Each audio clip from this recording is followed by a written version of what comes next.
Kay GOAT naman tayo, 1931, 1943, 1955, 1967, 1979, 1991, 2003, 2015, and 2027.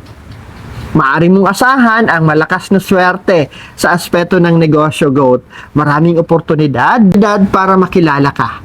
Dahil ang iyong impluwensya at kapangyarihan sa marketing ay partikular na magiging malakas ngayong Year of the Fire Horse.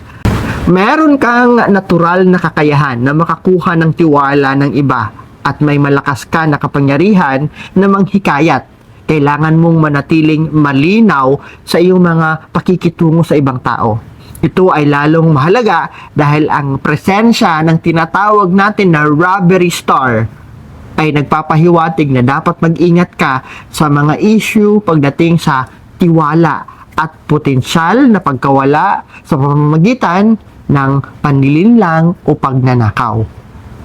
Ibig sabihin, it could be ikaw ang malinlang, ikaw ang manakawan, o di naman kaya ikaw ang pagdudahan na ikaw ay manluloko o di naman kaya magnanakaw. For the GOATs, may mga hidden opportunity luck at side income na posibleng dumating ngayong 2026.